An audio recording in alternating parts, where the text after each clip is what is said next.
नमस्कार विद्यार्थी मित्रों, welcome to all of you on Vidyakul Gujarati commerce के सब सर्वे विद्यार्थी मित्रों विद्याकुल गुजराती कॉमर्सना प्लेटफॉर्म पर फरीથી એક વખત સ્વાગત છે। ધોરણ 12 કોમર્સ વિષય આંકડાશાસ્ત્રમાં આપણે જ્યારે બોર્ડની પરીક્ષા આપવા જઈએ તો આ બોર્ડની પરીક્ષામાં સ્ટેટનું પેપર કેવી રીતે લખવું એ એક પેપરના નમૂના સાથે એક વિદ્યાર્થીએ લખેલ પેપરના નમૂના સાથે હું બતાવવા આવ્યો છું। સૌપ્રથમ તો જો અહીંયા ध्यान આપો તો જ્યારે સેક્શન એ લખો તો અહીંયા તમે સેન્ટરમાં કે આવી રીતે સાઈડમાં લખી હાઇલાઇટ કરી શકો। ત્યાર પછી ક્રમ આપો, ક્રમની બાજુમાં તમારે ક્રમ તમે અહીંયા અંદર પણ આપી શકો, વચ્ચે સેન્ટરમાં પણ આપી શકો। ક્રમની બાજુમાં જે કાંઈ પણ ABCD જે કાંઈ પણ જે એના વિકલ્પના ક્રમ હોય એ તમારે આપવાના છે, પછી લખવાનું છે। એટલે આ બંને વસ્તુ લખી અને ત્યારબાદ આપણે MCQ લખવાના છે, બરાબર। અહીંયા તમારી સમક્ષ આ સંપૂર્ણ MCQ જો અહીંયા ધ્યાન આપો, એક એક MCQની વચ્ચે એક એક જગ્યા છોડેલી છે, કારણ કે જેનાથી એક્ઝેક્ટલી જ્યારે ચેક કરવામાં આવે ત્યારે આપણને ખબર પડે કે આ માર્ક્સ આપવા। અને ખાસ કરીને હું તો એમ કહું કે આ વિદ્યાર્થીએ કદાચ અહીંયા ક્રમ આપ્યા ને એ ક્રમને તમે હજુ અંદર લઈ જજો, કારણ કે અહીંયા ચેકિંગ મોટા ભાગે આપણે બોર્ડમાં હાસ્યામાં કરવાનું હોય છે। એટલે આ MCQની વાત થઈ ગઈ। MCQ ખાસ તમારે એક વસ્તુ યાદ રાખવાની છે કે સાથે સાથે MCQની સાથે એનો ક્રમ પણ લખવાનો। ત્યાર પછી વાત કરીએ SQની। જો નવો પ્રશ્ન હંમેશા નવા પેજથી જ લખવાનો છે। બીજું, જો અહીંયા ગર્ભિત ભારનો પ્રશ્ન પૂછ્યો તો શું કર્યું, અલગ અલગ શબ્દ હતા એને ખાસ માર્ક કર્યા છે, શું કહે કાઉન્સ કર્યા હોય, લીટી કરો, ચોરસ કરો, ગમે તે કરી શકો।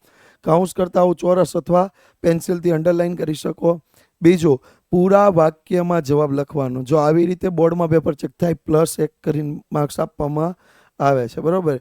તમને અહીંયા પ્રશ્ન પૂછ્યો સુરેખ નિયત સંબંધ મોડેલ, તો model alpha + beta x + u આવું કમ્પ્લીટ તમારે લખી શકાય, બરાબર। પછી એનું વિસ્તૃત છણાવટ પણ નીચે આપવાની હોય છે। ચક્રીય ઘટકને કેવી રીતે ચડતા ક્રમમાં બોક્સ બનાવો, બોક્સ ન બનાવો તો કાંઈ વાંધો નહીં, આવી રીતે અંડરલાઇન તમે કરી શકો છો। પણ SQમાં જ્યારે પ્રશ્ન પૂછે તો પૂરા વાક્યમાં જવાબ આપવાનો, આડેધડ ગમે એમ જવાબ લખી નાખવાનો નથી। ત્યાર પછી આપણે આગળ વાત કરીએ તો નવો પ્રશ્ન સેક્શન C આવે। ગણતરી જો તમે કરો છો તો વ્યવસ્થિત આવી રીતે ગણતરી દર્શાવવાની, નથી કરતા ડાયરેક્ટ જવાબ લખો છો તો પણ માર્ક્સ મળવા પાત્ર છે। જરૂર નથી દરેક વખતે ગણતરી કરવી જ પડે।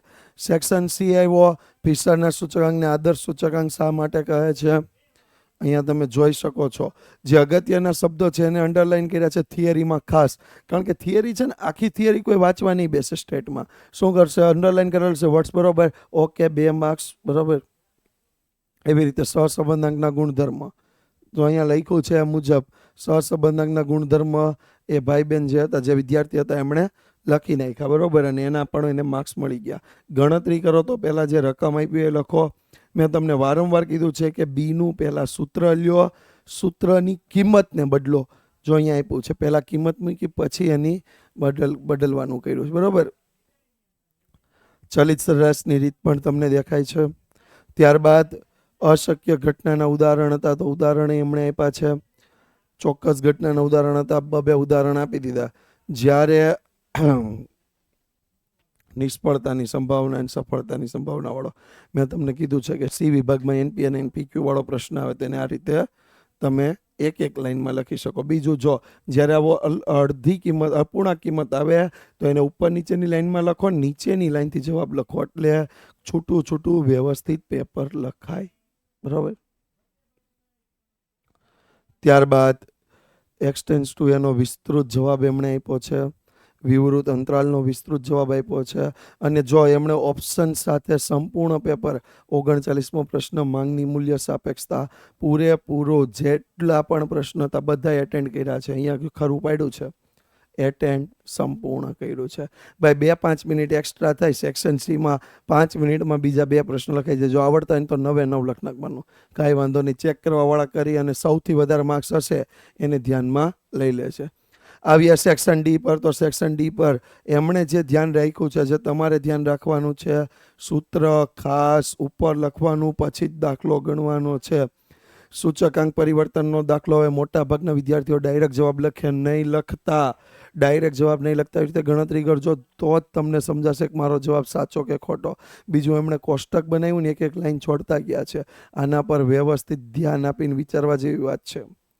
ત્યાર પછી ભાવ સાપેક્ષનો દાખલો આવ્યો, વધારો ઘટાડો ભાર અને જે પ્રશ્ન આવે એ સૂત્ર મૂક્યું, જવાબ આવ્યો, જવાબને બોક્સ કર્યો. સામાન્ય સૂચકાંક જો આમાં વધારો પૂછી લે તમે વધારો નીચે દર્શાવી શકો. જો અહીંયા નિયત સંબંધાંકનો પ્રશ્ન હતો, બી મેળવી લીધો, એ મેળવી લીધો અને ત્યારબાદ શું મેળવી લીધું તો કે નિયત સંબંધ રેખાનું સમીકરણ. અને એમાં પણ જવાબ આવ્યો, જવાબને હાઇલાઇટ કરેલું છે અને અહીંયા હાઇલાઇટ કરવાની સાથે સાથે અહીંયા પણ બોક્સ બનાવ્યું. અહીંયા એક વખત હાઇલાઇટ કરી દો ને એટલે 3 માર્ક્સ મળી ગયા, બિલકુલ બિંદાસ થઈ જાવ, 3 માર્ક્સ આપણા આવી જ ગયા. બરોબર. એવી રીતે જ્યાં પણ પ્રશ્ન હતા નિયત સંબંધાંકના પ્રશ્નો હોય જેટલા પણ, એની સાથે હું એક પ્રશ્ન ઉપર ખાસ ધ્યાન આપી, એ છે સંભાવનાનો પ્રશ્ન. જોવો એકદમ વ્યવસ્થિત ઓગસ્ટ માસના દિવસો, સામાન્ય અઠવાડિયાના દિવસો, વધતા દિવસો, એવી રીતે બધું જ વ્યવસ્થિત. બરોબર. અને એના આધારે દાખલો ગણ્યો છે. ચલિત સરેરાશનો પ્રશ્ન પૂછ્યો છે તો સરવાળો સમય ટી લખવાનું ભૂલ્યા નથી. આવું બાબતનું ખાસ ધ્યાન રાખવું. બીજું આવું ચલિત સરેરાશનો હોય એમ લાઈન છોડવાની જરૂર નથી, પણ છોડો તો વ્યવસ્થિત સરવાળો ઉપર નીચે ન થઈ જાય એનું ધ્યાન રાખવું. જેમ કે આ સરવાળો અહીંયા આવી જાય ને આ સરવાળો આમ જાય, એવું ન થાય એનું ખાસ ધ્યાન રાખવું. બરાબર. અતિશય વ્યવસ્થિત સુંદર પેપર લખેલું દેખાઈ રહ્યું છે તમને. બીજું અહીંયા જ્યારે પણ ઘટના દર્શન આપણે શું કરીએ, પી ઓફ એ લખીએ, પી ઓફ બી સ્ટાર્ટ કરી દે. નહીં કરવાનું, કારણ કે તો ખબર નહીં પડે કે કઈ ઘટના ક્યાં દર્શાવી છે, કઈ ઘટના ક્યાં દર્શાવવાની બાકી છે. એવી જ રીતે જ્યારે આખો દાખલો તમે આંકડાશાસ્ત્રીય વ્યાખ્યાની મદદથી ગણતા હોય તો આંકડાશાસ્ત્રીય વ્યાખ્યામાં પણ ધ્યાન આપવાનું, ટોટલ કરવાનું હોય તો ટોટલ વ્યવસ્થિત કરવું. ભૂલ પડે તો આવી રીતે 1-2 લાઈનથી છેકી નાખવું, વધારે છેકવાની જરૂર નથી. જો અહીંયા 1-2 લાઈનથી છેકી નાખ્યું છે, ભૂલ પણ તમને દર્શાવી છે. બરોબર. આવી રીતે કટ શોર્ટ કરવાના નથી ભાઈ. જો અહીંયા ભૂલ પડી છે, અહીંયા એમને માર્ક્સ મળી ગયા પણ એ એક્સ્ટ્રા પ્રશ્ન માર્ક્સ મળે, અહીંયા ખાલી ખરું જ પાડ્યું છે. બરોબર. આવી રીતે કટશોટ તમારે કરવાનું નથી. સીધે સીધું લખીને ખાલી જવાબ આવતો હોય એ લખ નાખો. અહીંયા મેં ખરું પાડ્યું છે, માર્ક્સ નથી. બરોબર. અહીંયા માર્ક્સ આપ્યા છે પણ તમારે આવું કટશોટ કરવાનું નથી, તમારે સીધે સીધું જ લખ નાખવાનું છે. એટલે વિદ્યાર્થીઓની જે નાની ભૂલ છે એના પર આપણે ધ્યાન આપી શકીએ એટલા માટે. ત્યાર પછી અહીંયા જે પેલો કેરીવાળો પ્રશ્ન છે એ પણ ગણી નાખ્યો છે. ત્યાર પછી આપણને આપ્યું છે વિચરણવાળો પ્રશ્ન, તો વિચરણ ગણવાનો પણ પ્રશ્ન અહીંયા થઈ ગયો છે. બરાબર. સૂત્ર ખાસ ભૂલાઈની અપેક્ષિત સંખ્યા મધ્યક sigma X into P of X. વિકલનનો પ્રશ્ન આવે તો વિકલન મેળવતી વખતે કઈ રીતે વિકલન મેળવવું, ટેક્સ્ટ બુકની આધારિત આપણે ડાયરેક્ટ બી લખી શકીએ છીએ, એમાં કોઈ ટેક્સ્ટ બુક આધારિત મેળવવાની જરૂર નથી. બરાબર. વાત કરવી છે સેક્શન ઈમાં પ્રામાણ્ય વિતરણમાં, તો પ્રામાણ્ય વિતરણમાં કેવી રીતે લખ્યું છે એના વિશે વાત કરીએ. સેક્શન ઈમાં તમે જોવો વિદ્યાર્થીઓની સંખ્યા, મધ્યક, પ્રમાણિત વિચલન, પ્રામાણ્ય વિતરણનો પ્રશ્ન છે. આ Z1 એણે આગળથી મેળવી લીધા, કદાચ તમે ડાયરેક્ટ મેળવતો વાંધો નહીં, પણ આકૃતિને વ્યવસ્થિત રજૂ પ્રામાણ્ય વક્રથી કરવાની છે અને ત્યાર પછી એની ગણતરી નીચે બહુ વ્યવસ્થિત દર્શાવેલી છે અને એને જે સંખ્યા વડે એટલે n into P of x વડે ગણવા પડે તો n into P of x કરી અને સંખ્યાઓ મેળવેલી છે. બરાબર. એટલે આ બાબતનું ખાસ ધ્યાન રાખવું, કારણ કે સીધો પ્રશ્ન પૂછાય તો કા સંખ્યા, કા સંભાવના, કા ટકાવારી મેળવવાનું થશે. એના પર પૂરું ધ્યાન આપવું. એવી જ રીતે જ્યારે ઉલટી રીતનો પ્રશ્ન હશે તો આવી રીતે ઉલટી રીતે જોવાનું થશે. આ કોષ્ટક બનાવીને તમે કરી શકો, કોષ્ટક ના બનાવો, ડાયરેક્ટ તમને મેં શીખવાડ્યું છે એ રીતે પણ તમે લખી શકો છો. બરાબર. ત્યાર પછી લક્ષના દાખલા તરફ આપણે આગળ વધીએ. પહેલા પ્રામાણ્ય વિતરણનો છે આ D3 અને પ્રામાણ્ય વિતરણના 2 દાખલા ગણ્યા છે, એટલે ટાઈમ ઘટે છે એ આપણી આર્ગ્યુમેન્ટ હોવી જ જોઈએ નહીં. પ્રામાણ્ય વિતરણ પણ 2 ગણી શકાય છે. બરાબર. અહીંયા ગણીને બતાવ્યા છે. જો તમને વધારે પ્રશ્ન ઘણા બધા ગણીને બતાવ્યા છે.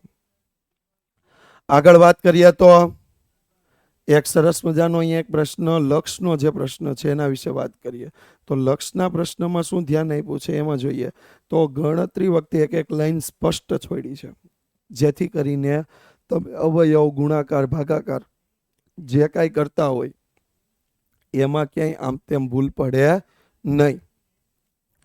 એક એક લાઈન સ્પષ્ટ છોડતા ગયા. ફાઇનલ જવાબ આવી ગયો. ફાઇનલ જવાબને બોક્સથી દર્શાવી દીધો. લક્ષનો સવાલ એની સામે એનો જવાબ લખી દીધો. એવી રીતે ચોથો પ્રશ્ન ગણ્યો છે વિકલનનો. પ્રથમ વિકલિત, દ્વિતીય વિકલિત, ડાયરેક્ટ મેળવી, જરૂરી શરત, પર્યાપ્ત શરત, બરોબર. અને ત્યારબાદ આપણે આગળ વધતું વિધેય ઘટતું વિધેય નહીં, મહત્તમ કિંમત અને ન્યૂનતમ કિંમત, અને પછી બે કિંમતો મેળવી છે. આ બની શકે તો તમારે કન્ટિન્યુ ક્રમમાં લખવાનું, બાજુમાં સાઈડ બાય સાઈડ જવાનું નહીં, કારણ કે ભૂલ પડવાની શક્યતાઓ રહી શકે છે. વાત કરીએ સેક્શન એફમાં. જો ફરીથી મેં કીધું હતું 56મો પ્રશ્ન એકમ પરિવર્તન ન હોય તો એને છેલ્લે ગણવાનું, છોડી દેવાનું ત્યાં સુધી. એક્સ વાયની રીતે જો દાખલો ગણ્યો છે, બહુ સીધો, મોટી રકમ છે તો એક્સ વાય, કારણ કે ભૂલ પડવાના ચાન્સીસ કેવા રહેશે? બહુ ઓછા. 5માંથી 5 બેઠા માર્ક્સ મળી શકે છે. એવી જ રીતે અહીંયા બીજો પ્રશ્ન પણ જો બહુ મોટી રકમ છે તોય એક્સ વાયની રીતે દાખલો ગણેલો છે, બરોબર. ભૂલ પડવાના ચાન્સીસ આમાં આપણે નિવારી શકીએ છીએ, બરોબર. ક્રમાંક સહસંબંધનો પ્રશ્ન અહીંયા નથી પૂછેલો, સહસંબંધનો છે. એવી રીતે જો નિયત સંબંધનો પ્રશ્ન આવ્યો, અહીંયા પણ એક્સ વાયની રીત, 3 પ્રશ્ન એક્સ વાય, બીજી કોઈ વાત જ નહીં, નવો કઈ રીત નહીં, નવો કોઈ અખતરો નહીં, બરોબર. આપણા માટે તો બેસ્ટ એ જ થઈ શકે કે જેટલું આપણને આવડતું. અને ભૂલ પેઢી સૂત્રમાં બસ એક ચેકો મારી દીધો, અહીંયા એક ચેકો. આપણને કોઈ એમાં ખબર જ છે ભૂલ પેઢી જ તમારી, એમાં ઘૂંટવાની જરૂર નથી. એક ચેકો મારી નીચે નવું સૂત્ર લખી જવાબ લખવાનું શરૂઆત કરી દીધી છે. ઓકે. ત્યાર પછી 60મો પ્રશ્ન અહીંયા આપ્યું છે, ટી વાળો પ્રશ્ન. ઓકે. બી મેળવી લીધા, ટી મેળવી લીધો, ત્યાર પછી એ અને ટીનું અનુમાન મેળવી લીધું. જો ચલિત સરેરાશનો પ્રશ્ન આવે, 4 વર્ષીય ચલિત સરેરાશનો પ્રશ્ન આવ્યો, એકદમ વ્યવસ્થિત, આમાં એક લાઈન છોડીને લખ્યો છે, પણ ભૂલ ન થાય ક્યાં આગળ પાછળ લખવાનું એમાં. અને એ ભાગાકાર 8 કરી અને ગણતરી કઈ રીતનો જવાબ આવ્યો એ પણ દર્શાવેલું છે. Okay, clear. અને જો હવે છેલ્લે એણે 56મો પ્રશ્ન ગણ્યો છે. છેલ્લે ગણવાનો ભાઈ 56મો પ્રશ્ન, કારણ કે ભલે આ ટાઈમ વધે જ છે આપણી પાસે, એટલે 56મો પ્રશ્ન ગણીને પણ આપણે શું કર્યું છે, લખ્યું છે. અર્થઘટન પૂછ્યું તો અર્થઘટન નથી લખ્યું, એટલે સૂચના આપી છે અર્થઘટન લખવું. તો આવી રીતે આપણે સ્ટેટિસ્ટિકનું બેસ્ટ પેપર લખી શકીએ છીએ અને 100માંથી 100 માર્ક્સ સ્ટેટિસ્ટિકમાં આપણે મેળવી શકીએ છીએ. તો વિદ્યાર્થી મિત્રો, આશા રાખીએ આવી જ બેસ્ટ પરીક્ષા તમે બોર્ડની પેપરમાં આપીને આવશો, બેસ્ટ રીતે લખીને આવશો અને સ્ટેટમાં આઉટ ઓફ 100 નો ફૂલ સ્કોર કરીને આવશો. Thank you so much. મળતા રહીશું બીજા લાઈવ સેશન સાથે. વિડીયોને લાઇક ચોક્કસથી કરજો, જેણે શેર ન કર્યું એ કરતા રહેજો, અને જેમણે હજી સુધી આ ચેનલને સબસ્ક્રાઈબ ન કર્યું એ ચોક્કસથી કરી દેજો. Thank you so much.